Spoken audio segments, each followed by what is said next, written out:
it fires me up. One of the like it would fire me up if another coach went after another one of my players as well, and not just Leo. I think it's something that you take pride in.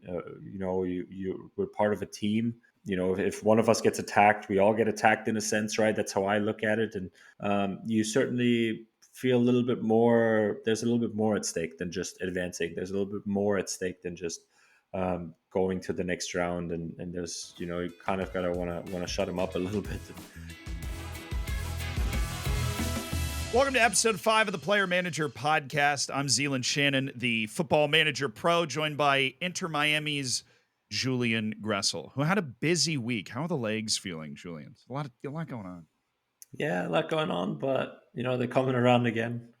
Trying to recover, trying to get ready for a big week ahead. Big week ahead. But how are you, man? Oh, I'm good. I had the worst bout of food poisoning the last week. And I think recorded human history. So here's the good news, is you were talking about how you've got the MLS Netflix documentary is like, it's coming up or whatever. They were around the team for a match or two. Well, I got caught up on every single one of the other ones while I was in a coma for 3 days. And so if they need any advice or anything, I didn't even know they made one on NASCAR. I've never watched a NASCAR race in my life. I'm now it's pretty new, I think. Well, there's only one season. I was very disappointed by the time I got to the end of it. I was begging for more. I know the inner workings of NASCAR now, though, so that's really exciting. And now it was a real shame that I couldn't watch the MLS one. Yeah, you'll have to wait another maybe year. I think it'll probably come out just in the lead up right to the new season. That's how they always do it, to like gather excitement for the new real season that's coming up. But I won't ask you too many specifics about your food poisoning. All right. Yeah. Thank you. No, I don't want to offer them. I definitely, but I will have to time up my next bout of severe food poisoning for what would that be, like late February, or we're leaking the release date. But if you haven't already and you've enjoyed previous episodes, please be sure to subscribe, rate, review the podcast. Be sure to like us on MySpace and any other important social media. Leave a 5-star review because you love the sultry tones of me and Julian talking about this, that, and whatever. We have, as we alluded to, plenty of talk about today. CONCACAF Champions League quarterfinals are underway. Julian flies out. And when do you fly out for that? Well, tonight is Monday night tonight, so we fly out Tuesday morning, so tomorrow morning.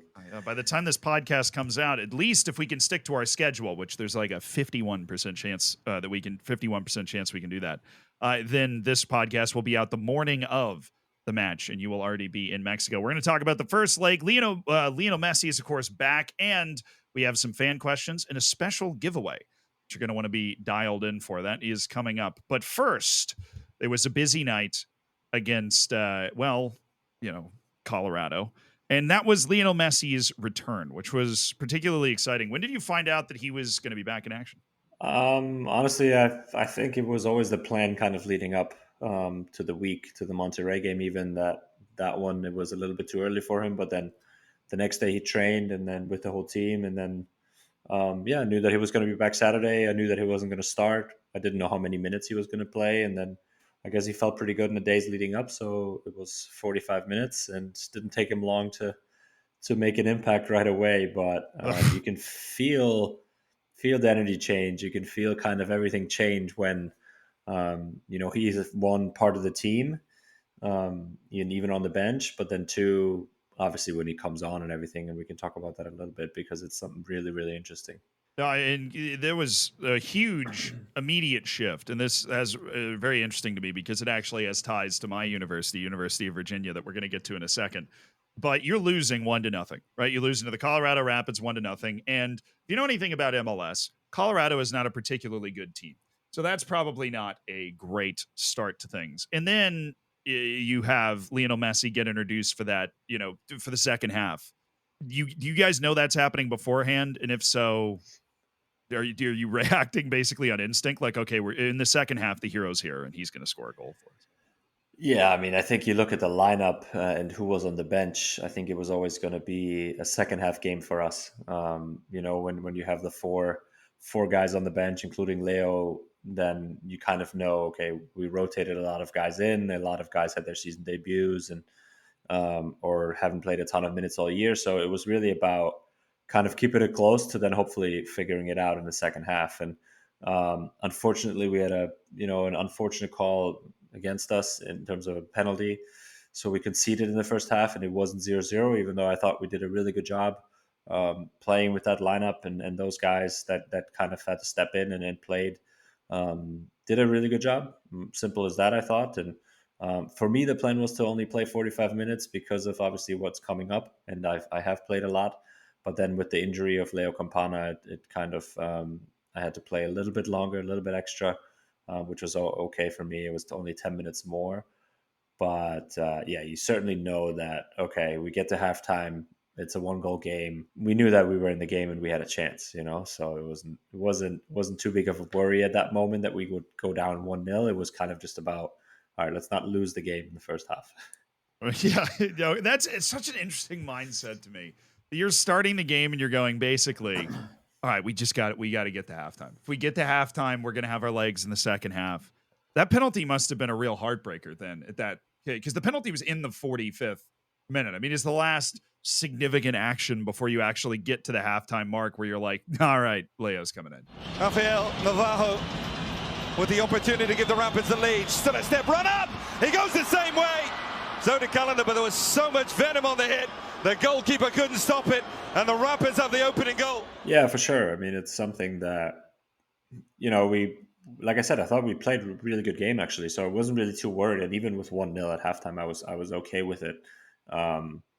But yeah, those guys, knowing and then kind of hearing obviously in the locker room as we came in that he was going to come in, and even when he got up to warm-ups, I think around the 35th minute mark or whatever, the whole stadium obviously stands up and the whole energy kind of builds up, and it's something that kind of gets you be like, all right, like let's go. It kind of gets you excited a bit more and gets you kind of feeling, kind of amped up a bit more. And I want to say it probably is like, oh man, what is happening here to the opponent? That's kind of their mindset, I feel like. So it certainly helps. And you take any team in this league and you take all the 3 or the 4 highest paid players out of their team.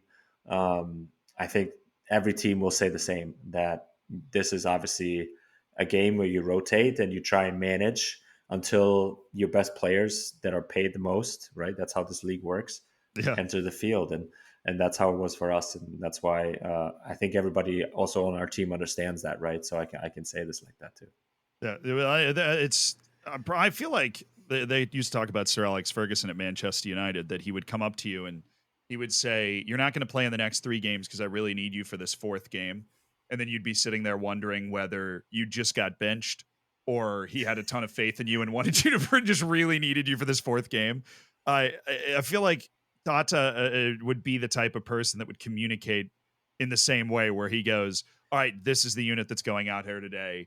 This is what we need to accomplish. Because as much as, Lionel Messi is Lionel Messi and Sergio Busquets is Sergio Busquets, Suarez is Suarez, you would like to be able to win the games kind of without them. And then when you have them in there, they just add more. Does Tata talk about that at all going into a game like this? Not to the general team. I think he has individual conversations to guys that understand that type of team dynamic a bit more, including me. And I obviously know it even without him saying that type of stuff. So I try and relay that to guys. I try and relay that to the younger American guys and be, more of a point. I think I've talked about this before, where I've tried to be a guy that they can come to and they can speak with me and they can ask about their role, whatever responsibilities, however I can help. I'm trying to be approachable with them. And like I said, this league is set up to not have 15, 16 high top quality players, and that's why it's just the way the team dynamics and the roster build in MLS works. That if everybody's fit, okay, maybe you have competition in a few spots, but if you certainly take out your four highest paid players, it's something that is very difficult to kind of overcome on a consistent basis. You can do it for 1 game, maybe 2 games, but on a consistent basis, it's very, very difficult to kind of keep having the results because of that discrepancy and or that difference in kind of how you build the roster and how you build the quality of kind of the team. And for those that might be tuning in that don't know exactly what he's talking about, there are designated players in MLS which essentially are not applied. Their wage is not applied over a certain point to the salary cap, which means, for example, Lionel Messi, you can pay a lot more, but it still just takes up a certain similar amount of the salary cap. That's right. That's my primitive yeah, understanding, right? Okay. Yeah, exactly. It's just it means that you can pay three guys whatever you want, but they only hit the salary cap for a certain amount, and the rest of the guys you have to split the salary cap along with allocation money to kind of fit into that whatever given budget it is, which in MLS isn't that high yet. Yeah, no. Well, there's a lot of people that'll push for like, oh, the salary cap needs to go up and everything. But MLS is gun shy on that stuff because I don't blame them for this. The league nearly collapsed about 20 years ago. So it's a tricky spot that they're in. But you need those big guys to deliver, obviously, in a system like that. And in this case, they did, because Messi comes in the 46th minute. Busquets comes in the 56th minute. Julian was taken out, which obviously makes the team, a lot worse in the 56th minute as well. We're not going to mention that. A minute later, Lionel Messi scores a goal. It takes him, basically 11 minutes to score his first goal since returning. And of course, it's another beautiful goal. Forward from Negri, the fullback, the cross in. Messi takes it in stride, in off the post. You just knew it would happen the minute he set foot on the field. It's inevitable. How is it so inevitable? Yeah, I'm just in awe too. I mean, it's like I said, first he kind of walks on the field at halftime, and you can sense the energy. You can sense the other team of like, oh man, no, this guy's here. A little bit more like that. You can sense us of like, all right, we got new belief, we got new fight, we got kind of this new aura, with us that he just brings. And within the first 2-3 minutes, every time he gets around the box, you feel like it's a goal, and it just looks so easy, right? That's what amazes me, how everything he does just looks so easy. That finish is so hard. Yeah, well, it's like edge of the box, right? And he just bends it right kind of into the side. Yeah, bouncing ball to him like effortlessly. Yeah, and it's a bouncing ball into him. He takes it on like the half volley type ish, and yeah, it's something that is incredible. And so you mentioned I got subbed out. I hadn't even made my way back to the bench yet because I got subbed out on the opposite side of the field. I had to go out the opposite side of the field. I walked around the opposite end, not the end where he scores. I was just say, if you were walking around that end, you would have had a hell of a view when that ball was headed. I know. No, it was the opposite end, and I'm right where the subs of the other team warm up, and I'm just going to like their trainer or whatever. I'm just going, that's just incredible. That's just incredible, this guy. And it leaves you in awe. Everything, kind of what he does and how he does it. Especially the how he does it, I think for me is the thing that sticks out, and that goal, is that. And hopefully we have another moments of magic on Wednesday, obviously. Yeah, and there was a second moment of magic for you guys because 3 minutes later, Leo scored again. And it's that man again in possession. Lionel Messi driving forward, options out wide, plays that ball. Ruiz pulls it back. 2-1 to Miami. Except it was the other one. It was Leo Afonso who. And this is going to surprise not only Julian, but our producer as well. Leo Afonso played at UVA. I believe we went to school together. I have called multiple games as a play-by-play broadcaster that Leo Afonso played in as a striker for Virginia. So that's just an interesting side note. So when I saw that name pop up, I was like, I have not heard that name in a hot second. Like, that's Leo Afonso. All right. He was good in college. I don't know if I expected him to be scoring goals, 3 minutes after Lionel Messi anytime soon, but I was super happy for him and to see that. You guys went up 2-1, but then of course they pulled it back late because they'd subbed Julian Gressel off. Obviously, 2-2, the final score of the match. And do you? I'm going to ask you the most unfair question in media that you can ask a player. Do you feel like that was a fair result? I don't really know. I hate that question too. Yeah. There's no right answer to that question. I think it's a disappointing result for us. I don't know about fair or unfair or whatever. Like, they had good moments, we had good moments. But I think it was a disappointing result because of the way it happened. If you look at the starting lineup, And you look at the team that we kind of put out there in the beginning, you say, okay, you take away a draw, fine, you take it. But the way it happened after going up 2-1 and then getting countered on in the 88th minute isn't something that can happen to you at home when you're trying to, obviously protect the lead. You're trying to figure out a way to win a game again, because I felt like we haven't won a game in a little bit as well. So yeah, we've gotten some results and some ties, but not a win, and those are tough to come by in MLS. And that's why when you're up 2-1, you can't get counted on like that. And that's, I think, speaks a little bit to kind of, our youth on the field, our inexperience on the field. And even though you kind of don't want to make that, we're kind of learning very, very harshly at the moment. I feel like that is, yes, last week's game against Monterrey as well, which I'm sure we'll talk about. And now the Colorado game as well. But certainly something that, yeah, we have to learn quickly, and we got to stop. We got to stop leaking points like that, because those 2 points can cost us at the end of the year, 1 spot, 2 spots, whatever. And that's why we got to learn quick, and we got to find ways to see out those results that aren't easy to come by. And that defense has been tough for you guys. I mean, to be fair, you guys are still at third in the Eastern Conference right now. You're 2 points off the top, but everybody seems to have a match in hand on you, which is on a separate aside. You also play in basically every game, right? You didn't get the international break off. Or is the plan? Do you ever need a rest? Is the plan for you to just play like and this is serious. This sounds like I'm making it up, but the time we're recording this, Inter Miami has somehow played more games than any other MLS team in MLS. And you also are in Champions League at the same time. And I feel like you've played in basically every one of those. Yeah, I've started every single game this year. That is including preseason.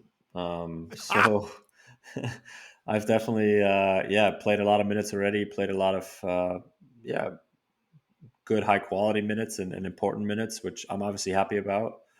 But I would be lying if I said that I'm not feeling it. Yeah, I'm feeling it, but these, I don't really feel like I've played too many 90-minute games, which I don't think I have. I've gotten subbed out quite a bit. I think Tata, knowing that I am, he is demanding a lot from me, that he could sub me out later in games maybe. But at the same time, right now I still feel pretty good. I'm really excited for this game coming up, obviously in Monterrey, which is probably the biggest one of the year. So that one I definitely won't feel any fatigue for. It's I'm trying to do the right things. I'm trying to recover. I'm trying to eat right, all those things, and trying to be a pro, and then just trying to get through it. And then eventually we get a couple of days off after this week, after Kansas, and I'll get a little bit of a rest. So I'll rest when I can, but at the same time I'm excited to be playing, and I'm excited to always being able to help the team, or having Tata's trust in doing so. I'd say you're definitely trusted, and that match is going to be fantastic. I'm going to be watching. I don't want to add too much pressure, but I think that I'm definitely not going to be alone in that either on Wednesday. The CONCACAF Champions League second leg against Monterrey, which will be in the Liga BBVA Stadium. I'm going to get an angry letter from their sponsor on that one, which is actually one of the hosts for the World Cup matches. But the first leg was in Miami. It actually started out pretty well for you guys. This was the match before Colorado, but we wanted to leave it because we want to spend a lot of time talking about this stuff.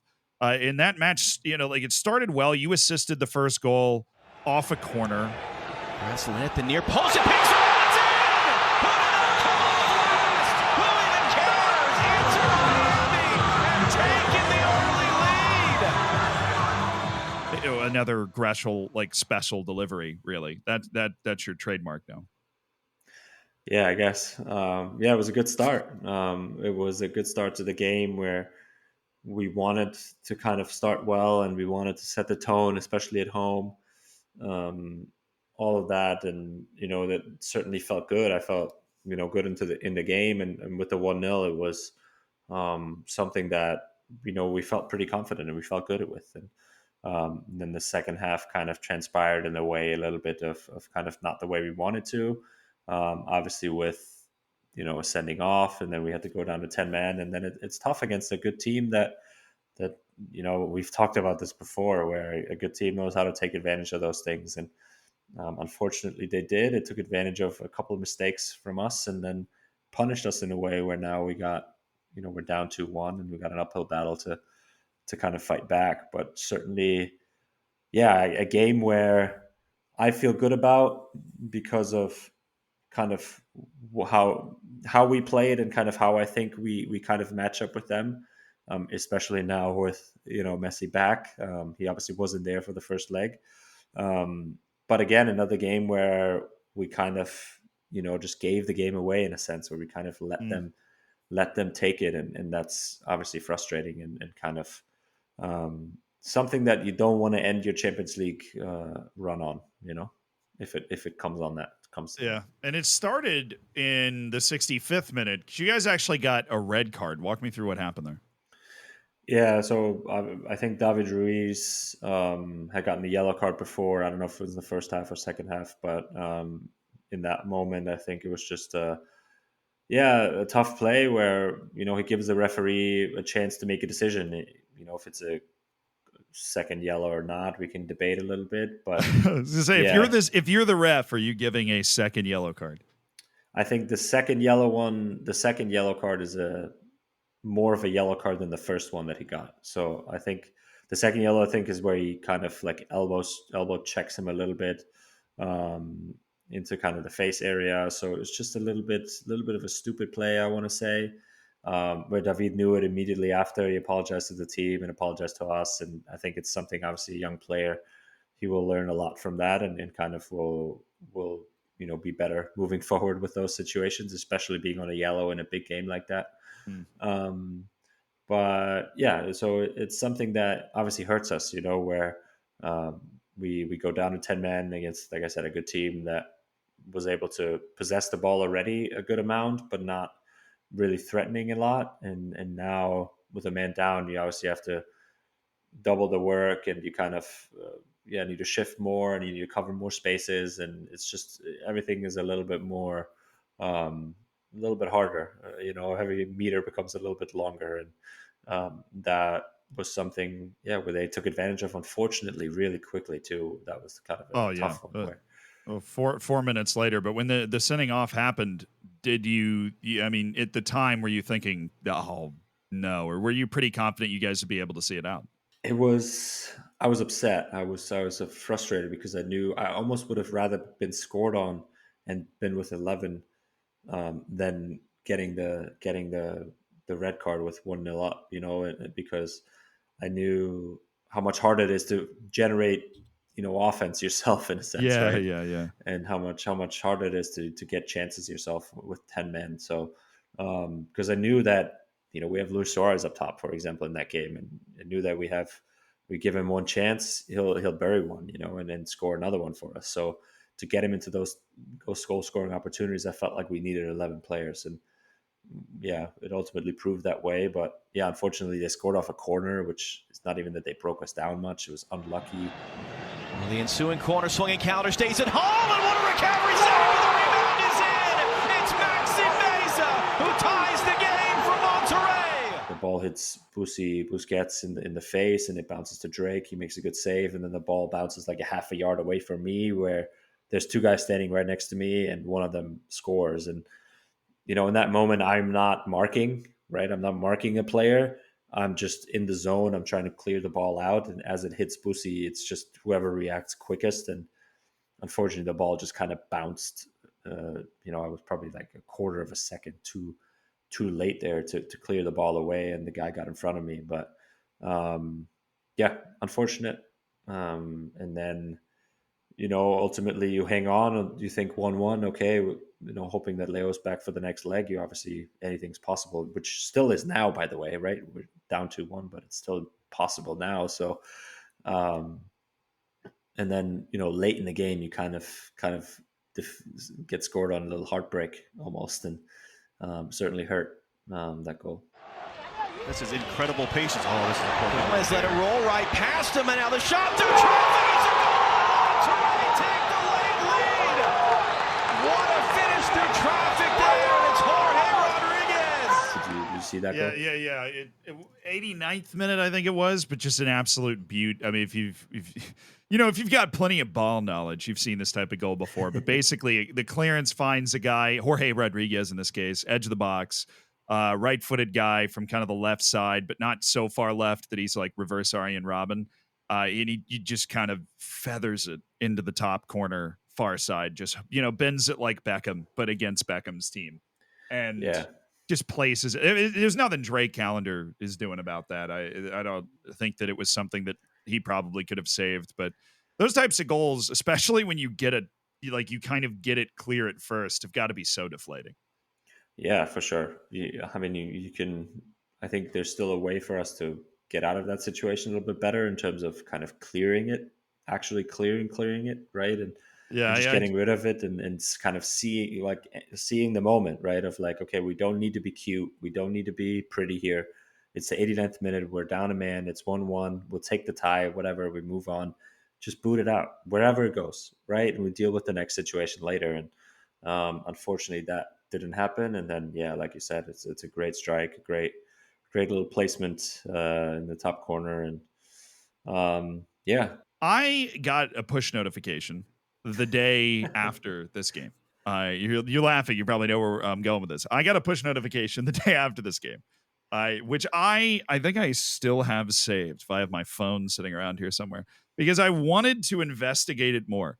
But I always forget that I am now friends with you and I can just ask you about it. The push notification is from ESPN, and it says, Inter Miami coach downplays report that Lionel Messi angrily approached the Monterrey locker room after the loss. So Lionel Messi didn't even play in this game, right? This is the game before the Colorado match. And there was a brouhaha in the tunnel after the match, because apparently I've been filled in, afterwards, that there were some potentially disparaging things towards Lionel Messi that the other manager said. Did you know about anything like that going into the game?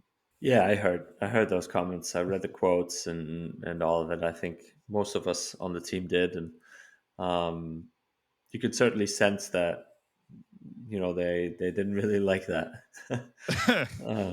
They and I'm sure you know who I mean.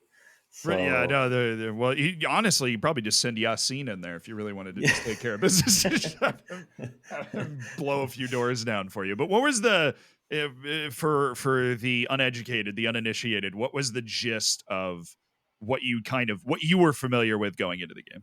yeah, the I think the coach had made some remarks on kind of how Messi is more than just a game, like how he's a business, and CONCACAF wants to kind of take advantage of that business, and that he hopes that his players, kind of see past that and just go and play the game, and kind of tune everything else out, but be kind of just focused on playing the game, and without the whole Messi hype and all that stuff, and just kind of play their game and to the best of their abilities, and not worry about whatever.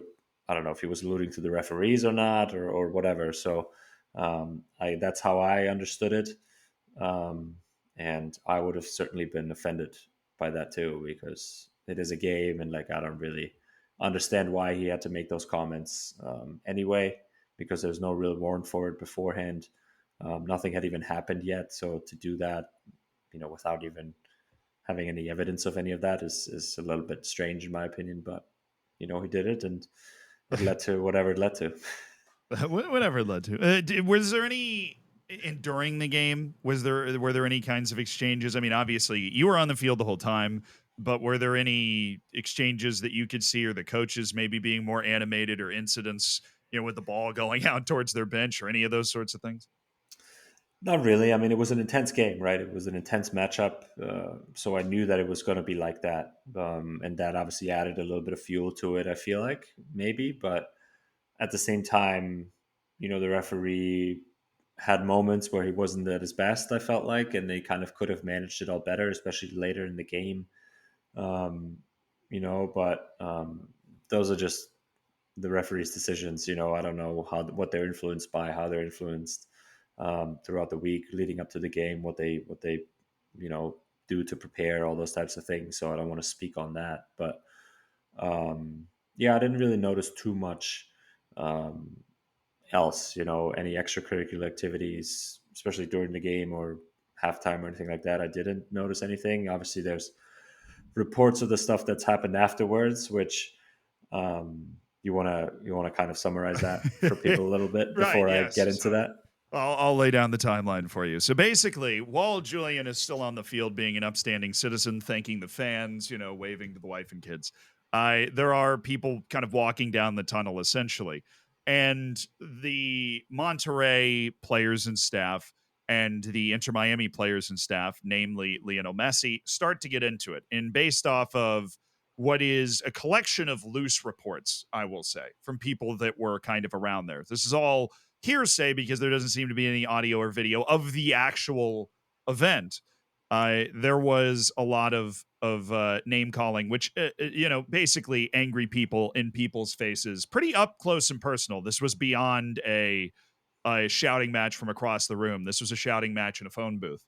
And while they were leaving the field, then there's audio after the incident of assistant coach from Monterrey, Nico Sanchez, saying that Lionel Messi, I'm assuming in the altercation, had the face of the devil, which when you're talking about Lionel Messi, who is also a religious man, like is probably the worst possible thing to have leak out. But there were other very disparaging remarks, like clearly the blood was up after all of this happened. There is, to borrow a phrase, no love lost, it seems, after that kind of event. It's worth mentioning that Nico Sanchez did apologize after that. Did come out and apologize for the audio that kind of had been leaked, but it was nasty. And this kind of reminded me of the footage that does exist of Lionel Messi and the Netherlands at the World Cup, where there was kind of a similar new side to Lionel Messi, where he was not afraid to, in that instance, at the World Cup, mixing it up with a guy that is like a foot taller than him. And I believe calling him a clown or whatever. And it was the same situation where the manager going into the game had said some stuff, had talked about Messi and talked about this and that. Yeah. I think in that instance, he said he walked too much, which I think any of that sort of thing is insane. Like, why would you try and put more fuel on Lionel Messi's fire? But for those that didn't know, that's what happened. Julian, what did you see? Yeah, as you already said, kind of for me, it was everything was everything allegedly that happened was already over by the time I had gotten back into the tunnel and to the locker room. So I'm sorry, I will do better next time on trying to report on this stuff better as a member of the media family now. Right. No, but so when you got into the dressing room, what was it like after this whole dust up?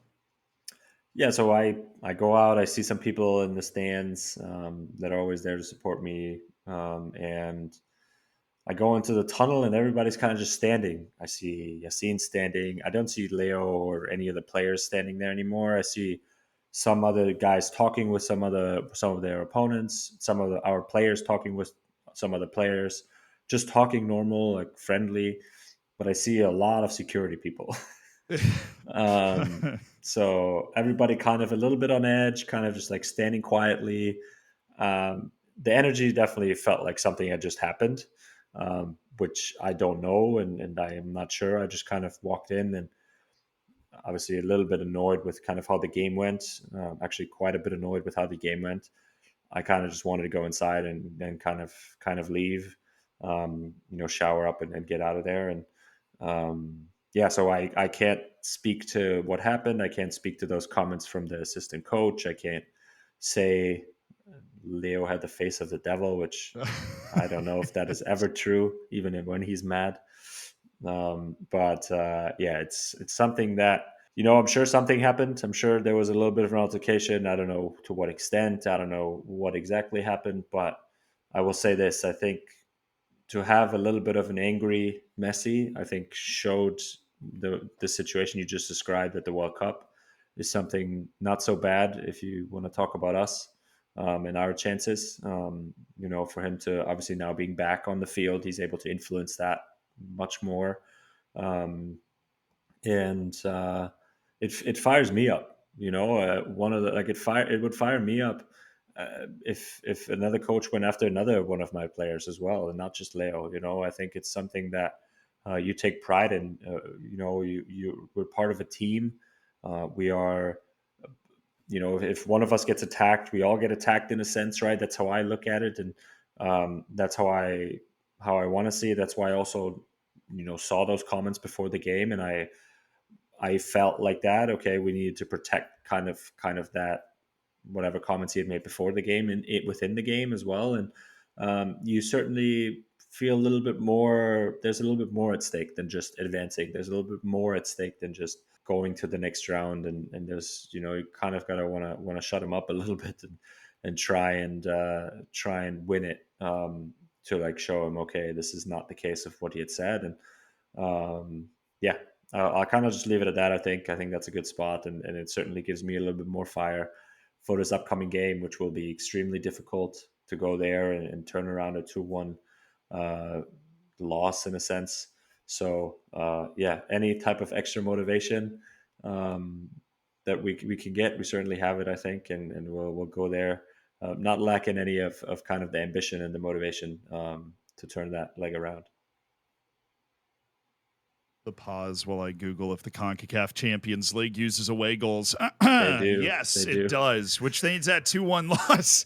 That 2-1 loss stings even a little bit more, which means, unfortunately, according to my away goal math, just a 1-0 win is not good enough. You guys are going in knowing you have to score multiple goals. Mexican fans and the atmosphere are notorious. Monterrey fans are good. What are you expecting? Like, this is about to be a really intense 48 hours for you. By the time people are listening to this, you'll be within 24 hours of the big event. What are you expecting for it? I'm really excited for it. I'm really excited for whatever it's going to be like. I'm excited for it to be hostile. I'm excited for it to be some pro Miami fans, because I think there's going to be Messi fans in the stadium, I'm sure. I'm hoping that, what my experience when I watch Mexican games, or what I've experienced there, is whenever a team doesn't play good, even the home team, the fans can turn really quickly. So, my hope is that we go out, we do well, and the fans kind of, start turning on their team a little bit and start being like quite more negative towards them, and that kind of adds to our momentum a little bit. So, again, it's a really, really good team, a team that has incredible individuals, players, and obviously just beat us at our home. So we got to be really, really aware of that, kind of their quality and what we need to do tactically.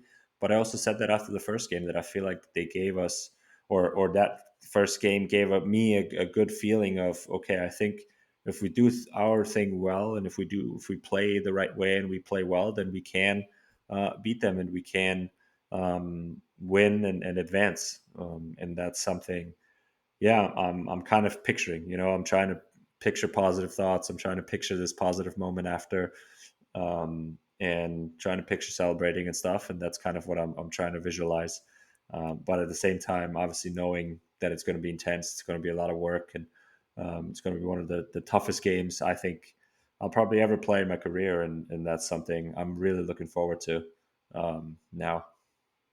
Well, that's definitely the difference between you and me, as I sit here and eat chocolate donuts. The professional athlete mentality, where you're just like, you're stuck into it. You're like, yeah, this is going to be brutally difficult, and I cannot wait. I am so excited for this. It's going to be awesome. And I found, by the way, the extra comments. Maybe this is going to add a little more fuel to your fire, right? The translated comments. So I don't know if you've ever watched Lord of the Rings, but you've got Gimli, who's my favorite character, right? Okay. I promise we're going to get to a relevant point here. Gimli is, of course, a dwarf. Well, the Monterrey coach, he not only did he said he had the face of the devil, he called Lionel Messi a possessed dwarf. So if there was ever going to be like that's just an insane insult. That's like a playground 5th grade insult. Just chug it.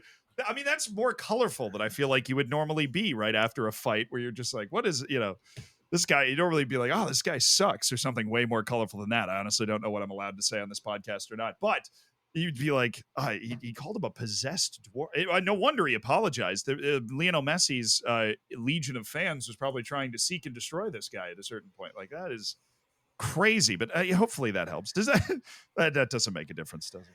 Well, I think I saw that too, honestly, and like I said, it's something that I think is a little bit over the top, and I'm sure that wasn't the case, even if there was an altercation or if there wasn't anything. But for me, I'm fired up. I'm ready to go. I'm kind of ready to one, beat a team in Mexico, which doesn't happen too often for MLS teams, especially after losing the first leg. Obviously, a huge challenge. So we want to do that, and at the same time, like I said, I want to defend my teammate in a sense that has been attacked, and that's how I would approach it if even Ryan Saylor, that we talked about last week, for example, would get those types of comments. So that's just the type of guy I am. I'm trying to protect the people that are kind of in my circle and are important to me, and obviously Leo is that, and I can do my part by playing good and being intense, being tough, and being hard, being good with the ball, and able to kind of just play my game, and we can do all that. We can do all of our talking on the field, I think, and that's what we're focused on. That's what we want to do by advancing when we go there. But hopefully we have all this to talk about next week, and it'll all be positive. No, I can't wait until you score in Monterrey. Be the first goal of the year, which is very harsh on you because you've got like 80,000 assists already. But you score your first goal of the year, and then you drop the Lionel Messi ears celebration at the head coach of Monterrey. That is going to be a poster on my wall, and I cannot wait for that. No. Okay, just providing an idea. You don't have to take it. I'm just providing an idea. I've entered a new phase, right? Because we're all caught up on your MLS trials and tribulations. So I suppose it's my turn. I've entered this new phase where I try and do all these experiments on Football Manager, which I meant to ask: have you ever like changed your overall in a video game to make yourself better? Because you're in FIFA too, or EAFC now. Have you ever gone in? I know certain NFL players, like they go in and they're like the backup fullback and they make themselves 99 overall quarterbacks. You just kind of. No, I don't. Yeah, I just kind of. I don't really play too much to really get immersed like that in it. Do you even notice the fact that like you're managing yourself? Then you're managing Inter Miami. You're just like but for some reason I haven't been available because personal reasons. I don't know why. So Julian Gressel's managing Julian Gressel, and he hasn't played a minute and went first. So yeah, well, no, I mean, hey, you imagine how good the team will be when you get back. Basically, it'd be funny to go through your attributes sometimes on Football Manager and just like see what you agree with and disagree with. I'm sure that'd be very interesting. But the video that I did was I basically took Lionel Messi's career and started it over. So I got in touch with this guy that basically makes retro databases for Football Manager. So these are databases you can download. His name's Mad Scientist FM, just to give him a shout out because he's so great to work with. And you download him, and all of a sudden you're in like 2003, and you can just play the save forward from that date. In a certain number of leagues, obviously you don't have the full 400,000 players that you do normally, but it is cool because you get to go through like, oh, I can manage R9 and Ronaldinho and Ronaldo and Lionel Messi are coming up and whatever. Yeah. But so we grabbed, 16-year-old Lionel Messi from way back on, I think it was Championship Manager, and took those attributes and just put it on Barcelona this year. And he was, this is not going to surprise you, still very good, but I watched the video this time. Oh, okay. Hey, there we go. Well, that's good because I thought it was a catchy thumbnail, so I'm glad it worked. Did, for sure. I enjoyed it. No, I enjoyed it. I thought that was a interesting experiment. Certainly, real life, I think, is better. Oh, yeah. Well, I think this thing that something like Football Manager struggles with, or FIFA or whatever, is these guys, especially at their peak, Lionel Messi, you're scoring whatever it was, 300 goals in a season or a calendar year. It wasn't. I think it was 100 goals in a calendar year. Might have been 91, something like that. But it is impossible to simulate a player and kind of get them to that peak. So what happened in the video basically is he doesn't play until he's 18. And then they loaned him out to Australia, which was amazing, just absolutely out of nowhere. And then I maybe his hidden loyalty is really high in the game or something. He stayed at Barcelona for the next 20 years after that, which is amazing. And then instead of going to Inter Miami, he decided to go to, I believe it was PSV, although it's kind of a memory test for me, and just like play out the rest of his career. Was PSV. Yeah, it was PSV for like the last year. And he never won the Ballon d'Or, although he finished second or third at least 4 or 5 times. So the point is that they, as good as they thought Lionel Messi was going to be, he still ended up being better in real life. But I think that's a success for their scouting, that you could see that in a 16-year-old. Yeah, I mean, I thought it was an interesting video. But didn't he like have his like teammate win the Ballon d'Or too, and like some other young kid? They were like wonder kids and together. Yeah, well, on the you know same team. Lamine Yamal, right? Or you've heard of Lamine Yamal? Okay, yeah. So Lamine Yamal, and this is something I didn't think about essentially until I put the video together, right? Was Lamine Yamal and Lionel Messi are the same player. Now, I mean, I'm not saying Lamine Yamal is going to be Lionel Messi, but like when they're 16, that's basically what they were. They're right wingers with their left foot that are wonder kids. You know, they're legit first team players at 16 years old. And so what happened is I think Lionel Messi kind of, the reason they sent him to the Outback, right, to like ride a few kangaroos and develop at Melbourne City for a year, because that actually is what kind of did it. He went and I think won the Asian Champions League and then came back. It was some miraculous run. And then after he came back, he started to play. But he was stuck behind Lamine Yamal, who then got sold for $220 million to Manchester City, which freed up young Lionel Messi to finally take his playing time. But then right when he was about to win the Ballon d'Or, he got punked by the guy coming up behind him, like some kid from La Masia that the game generated that just started winning the Ballon d'Or ahead of him. Absolute heartbreaker. Yeah, that's funny.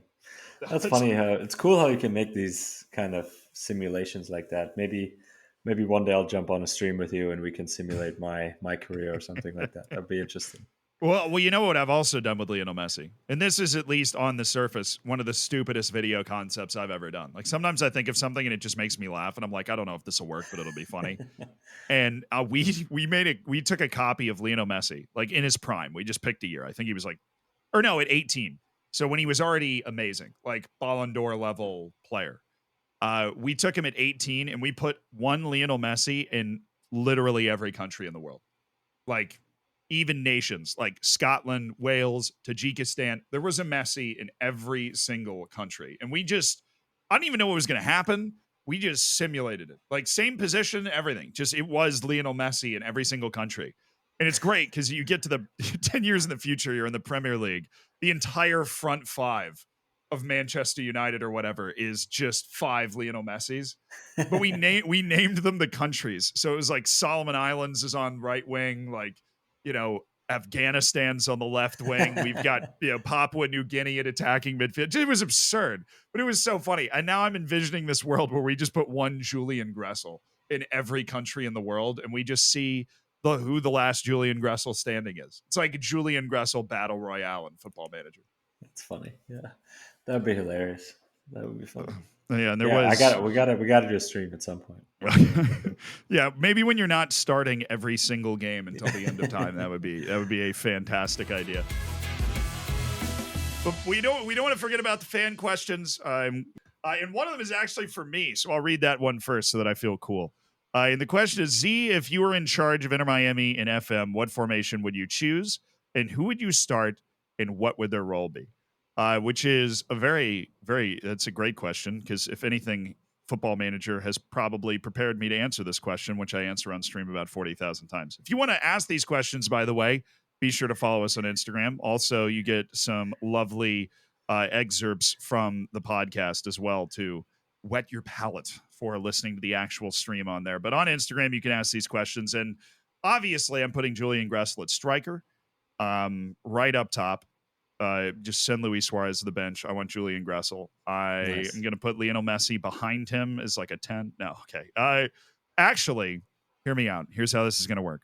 I've gone back and forth on this, but I am going to settle on a 4-4-2, and I'm going to try and make it work. You ready? And I'm doing this weirdly because I love Leo Campana. Okay. I actually really love the way that he plays, and I think he is an excellent counterweight to Luis Suarez. And obviously, you can grade how I'm going to set this up compared to Tata Martino, who's like actually a world-class manager. Okay, but I'm going to do my best here. And what we're going to have is we're going to have Campana dropping in. And Luis Suarez is then going to be freed up to hunt space in a way that perhaps suits his knees, or like just because he has such a natural goal scoring sense and his goal scoring touch is unbelievable.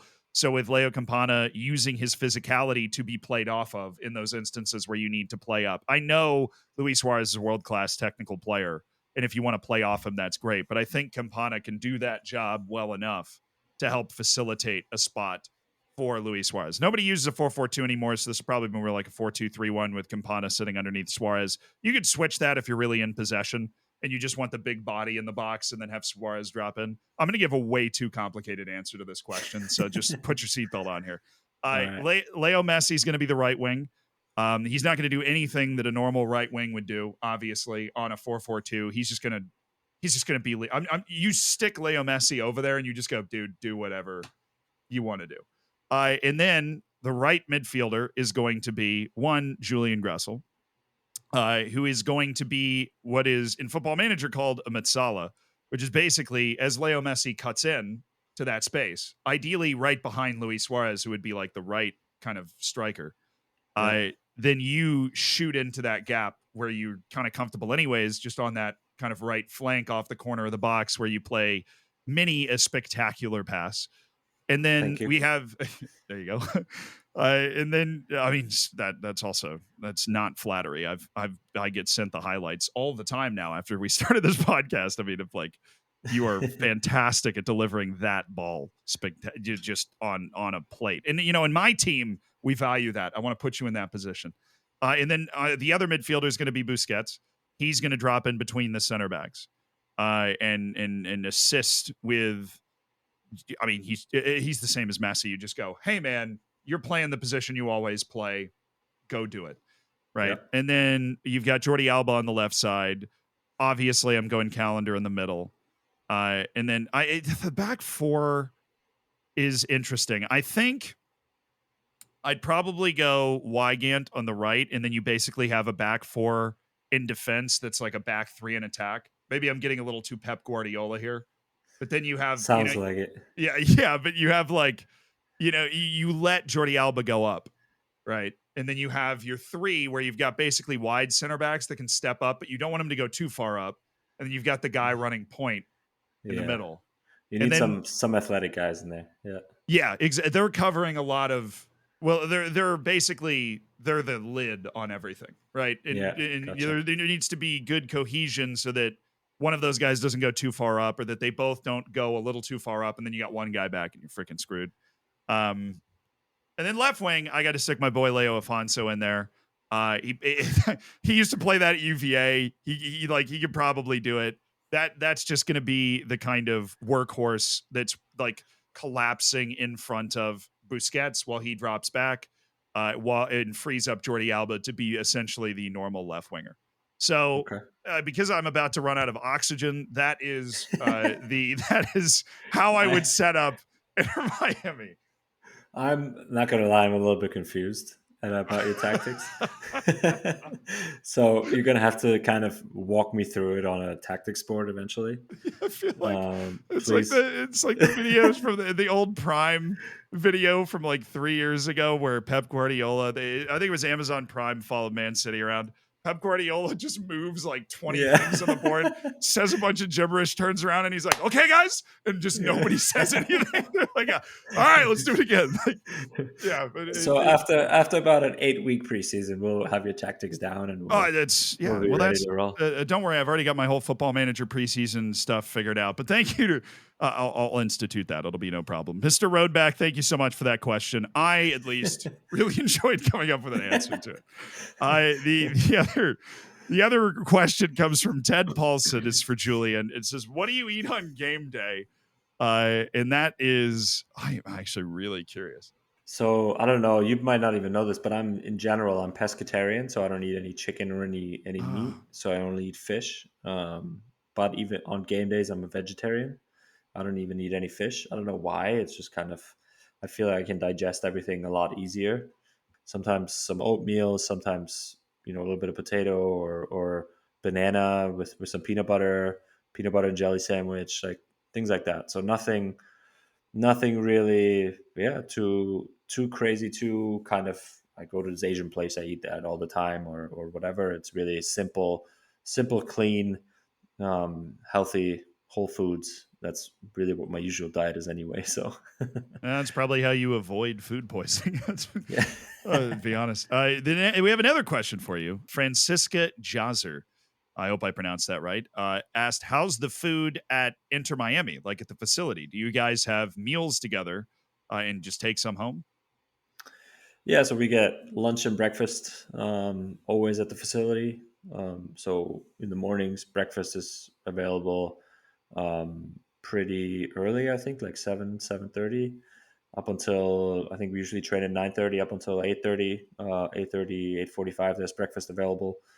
You can go up there. There's always a little buffet. There's also a chef that cooks you an omelet if you want, or Oh, yeah. some fried eggs or anything like that.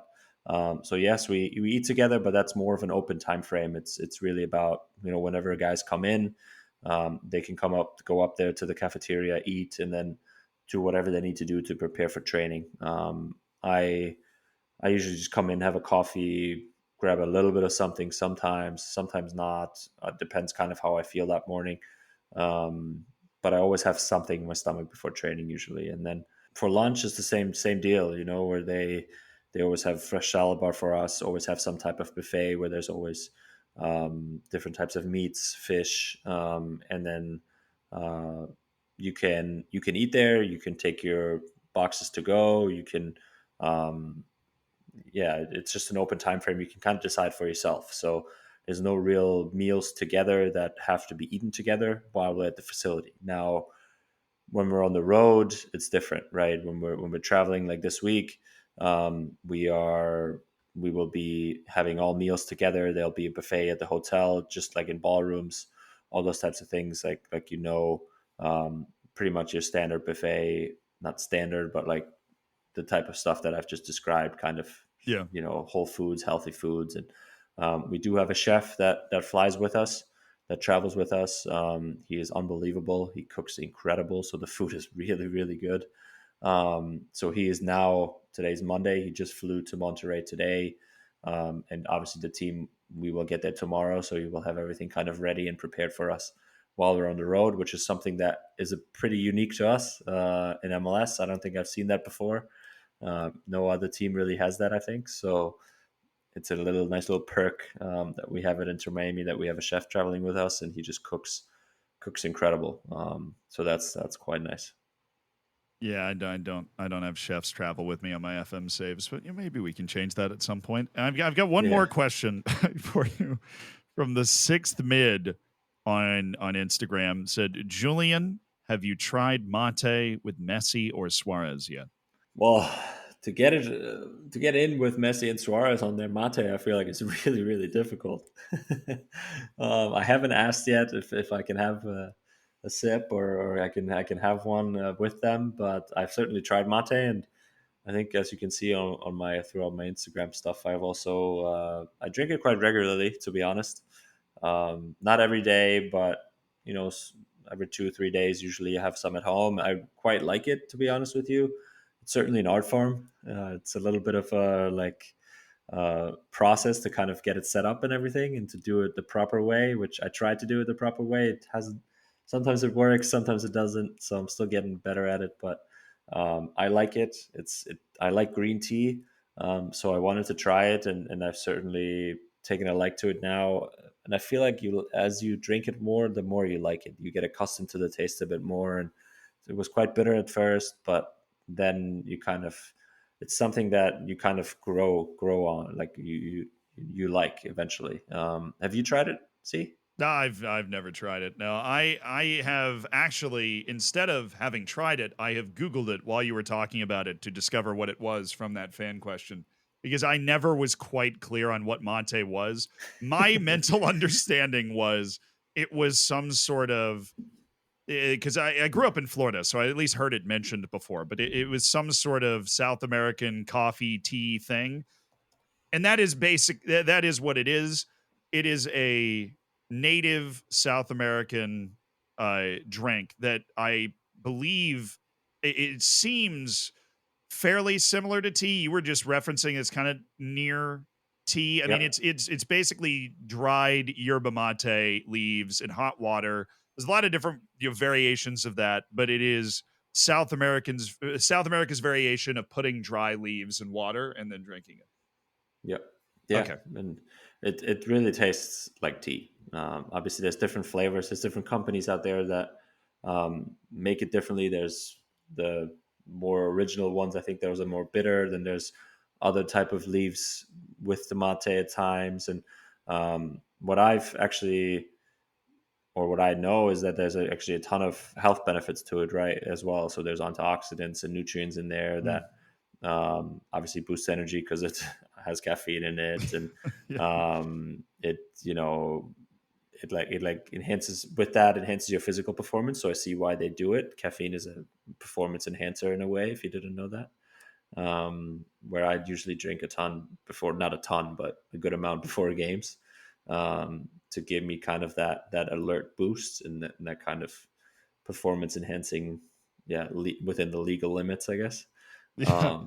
So there's a lot of positive stuff, with mate, and I enjoy the taste. So that's why at times I drink it. I will maybe eventually get around to having the courage to ask Leo and Luis if I could try theirs and see if it has any sort of special stuff in it, because I could certainly use some of that. Yeah, no, it's like if you can get any of the special spices that Lionel Messi and Luis Suarez have been using for their entire career, if you happen to get your hands on those, please ship some up to New York. I would really appreciate it. I just, I have very important rec league playoffs coming up in a couple of weeks, and I would love to be at the top of my game, obviously. Basically the same as playing at Monterrey. And I will try mate at some point. I'm thinking maybe I should go out and find some in New York just so I can report back to you. You should. Yeah, it's really not that hard to do. And I think there's companies out there too that sell them like in a can. Obviously that's different. Yeah. But not feels like very cheating. Yeah, not as original, but what was your first experience with mate like? Were you sitting there going, or did you enjoy it right away? At first I was like, At first, it was in Atlanta. I remember when I tried it from some of the guys there, and it was really hot, so it like burned my mouth. So I really, really hated that part. So you got to kind of find your temperature for sure, which you want to use hot water to steam the leaves the right way, obviously, but it can't be boiling hot for my mouth, at least. I can't deal with that. But once you kind of get around to it and you kind of find the right balance, it's something pretty cool. And as my brothers were here over the last couple of weeks too, we kind of shared a couple mates at home, and it's really nice to have that socialization aspect of it too, just like Luis and Leo do as well. No, that's I love the idea of your brothers visiting from Germany, I assume, and they come to their brothers living in Miami, and he's got the sunglasses on, and he's like, "Well, let's have some mate together." Yeah. It's like very Miami. That one Miami relative. You're blending in wonderfully. But I want to get to the giveaway because we teased it. 7 hours ago when we started this podcast. I want to make sure that I let people know I haven't forgot about it, because it is important, and it's a giveaway for the loyal listeners that might know this is going on, but it's a big one. This is not, I'm not giving you 5 free, high fives from Zealand here. It's a signed Inter Miami Julian Gressel jersey. That's the giveaway. Can I get one of those? Yeah, I'm sure I can make one work for you too. Yes. Okay. Well, that's good. But these are valuable. It's very cool. It's a signed Inter Miami Julian Gressel jersey, which I just barely managed to awkwardly convince him to give me one. So, it's hard to get your hands on. To be eligible to win, follow us on Instagram at Player Manager Pod and leave a comment on the giveaway post. Make sure you're subscribed either on Spotify or Apple Podcasts. Good luck to everybody that enters. I hope you win. Only one of you will. And that's. Have you signed the jersey yet? That's exciting. No, I'll get it actually next week at some point when we get back, and then we'll ship it out after and assign it. And good luck to everybody entering. And then I want to see a picture on social media with it after it's been delivered. Oh, that'll be awesome. Get the person on for a second to congratulate them or something. But that is going to be it for the show today. Julian, good luck on Wednesday. Thank you. I appreciate it. We'll need it. And yeah, this is it. Let's go. Let's go. Come on, Inter Miami. Well, yeah, I mean, we're just two dudes talking about ball, but obviously we hope Julian wins. And I hope you guys enjoyed the podcast. We'll catch you next time. Zealand, Julian, out.